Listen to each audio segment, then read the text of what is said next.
Happy Holi अष्टमी। होली अष्टमी की कहानी।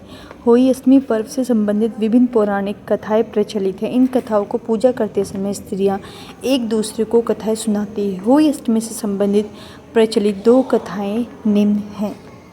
जब भी होली अष्टमी का व्रत रखते हैं तो जो सुहागन महिलाएं होती हैं तो वो एक दूसरे को क्या करती हैं, होली अष्टमी की से आस पड़ोस में जितनी भी आपकी फ़ीमेल्स हैं साथ में बैठ के कथा सुनती हैं।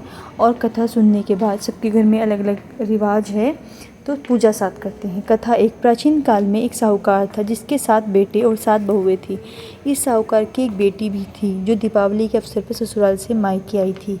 दीपावली पर घर को लीपने के लिए 7 बहुएं मिट्टी लाने जंगल में गई तो नंद भी उसके साथ जंगल की ओर चल पड़ी। साहूकार की बेटी जहाँ से मिट्टी ले रही थी उसी स्थान पर साहू अपने 7 बेटों के साथ रहती थी। खोदते हुए गलती से साहूकार की बेटी ने खुरपी से साहू का बच्चा मर गया। साहू इस पर क्रोधित होकर बोली, मैं तुम्हारी कोख बांधूंगी।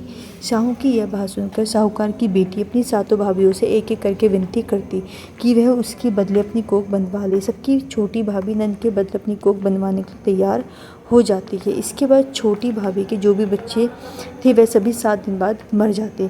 7 पुत्रों की इस प्रकार मृत्यु होने के बाद उसने पंडित को बुलाकर इसका कारण पूछा। पंडित ने सूरी गाय की सेवा करने की सलाह दी। हम होली अष्टमी के व्रत में किसी भी नुकीली चीज़ का प्रयोग करने से बचते हैं। मतलब कोई भी आपको चाकू है या फिर मिट्टी खोदना, इस दिन जैसे आपका व्रत है तो आपको कोई भी ऐसा काम नहीं करना है। सूर्य सेवा से प्रसन्न होती है और साहू के पास ले जाती है। रास्ते में थक जाने पर दोनों आराम करने लगते हैं। अचानक साहूकार की छोटी बहू की नज़र एक ओर जाती है। वे देखती है कि एक सांप गरुड़ पंखनी के बच्चे को डसने जा रहा है और वह सांप को मार देती है। इतने में गरुड़ पंखनी वहाँ आ जाती है और खून बिखरा हुआ देखकर उसे लगता है कि छोटी बहू ने उसके बच्चे को मार दिया है। इस पर वह छोटी बहू को चोंच मारना शुरू कर देती है। छोटी बहू इस पर कहती है कि उसने तो उसके बच्चे की जान बचाई है। गरुड़ पंखनी इस पर खुश होती है और सुरही सहित उसे साहू के पास पहुंचा देती है। साहू छोटी बहू की सेवा से प्रसन्न होकर उसे 7 पुत्र और 7 बहुएं होने का आशीर्वाद देती है। साहू के इस प्रकार आशीर्वाद से वो बहुत खुश हो जाती है। कथा 2। दंत कथा के अनुसार एक बार एक औरत अपने 7 पुत्रों के साथ एक गांव में रहती है। एक दिन कार्तिक महीने में वह औरत मिट्टी खोदने के लिए जंगल में गई। वहां पर उसने गलती से एक पशु के श्वास की अपनी कुल्हाड़ी से हत्या कर दी। उस घटना के बाद उस औरत के 7 पुत्र एक के बाद एक मृत्यु को प्राप्त हो गए। इस घटना से दुखी होकर औरत ने अपनी कहानी गाँव की हर औरत को सुनाई। एक बड़ी औरत ने उस औरत को यह सुझाव दिया कि माता होली अष्टमी की आराधना करे।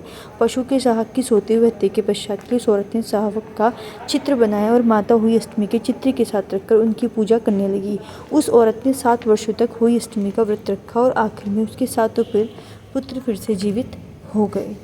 मतलब जब भी आप होली अष्टमी का व्रत कर रहे हैं तो आपको नुकीली चीज़ें, सुई, चाकू, सब्जी काटना, इन सब कामों को आपको होली के व्रत में नहीं करना है। घर में कोई और है उससे आप करवा लीजिए। अगर आपको मेरी वीडियो अच्छी प्लीज़ वीडियो को लाइक करें, शेयर करें, चैनल को सब्सक्राइब।